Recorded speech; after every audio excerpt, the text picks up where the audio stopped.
Hi guys, welcome to our channel Aarudhra life style.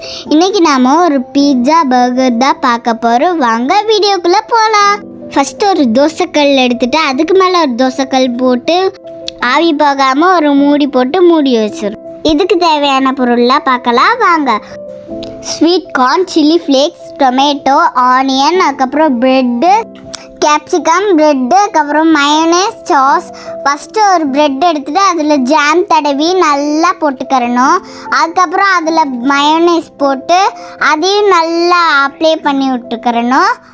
அடுத்து cut பண்ணி வச்ச ஆனியனை அதில் நல்லா தூவி விட்டு அதுக்கப்புறம் டொமேட்டோ குட்டி குட்டியாக டொமேட்டோ கட் பண்ணி வச்சுருந்தோம்ல அதெல்லாம் போட்டு கேப்சிகம் போட்டு சில்லி ஃப்ளேக்ஸ் போட்டு ஸ்வீட் கார்ன் போட்டு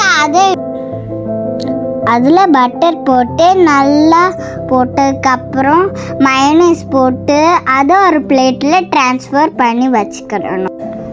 அந்த பிரெட் பீஸ் ஹாஃபாக கட் பண்ணிவிட்டு ஸ்லைஸாக டொமேட்டோ ஆனியன்லாம் வச்சு கேப்சிகம் போட்டு சில்லி சாஸ்லாம் போட்டு மயோனேஸ் போட்டு ஸ்வீட் கார்ன்லாம் போட்டு ஆல்ரெடி செஞ்சு வச்ச பிரெட் பீஸாக எடுத்து பேனில் வச்சு மூடி போட்டு மூடி 10 மினிட்ஸ் கழிச்சு எடுத்து பார்த்தா அழகான செம்மையான டேஸ்டியான பீஸா ரெடி ஆகிட்டு. அடுத்து பன் பர்கர் தான் பார்க்க போகிறோம்.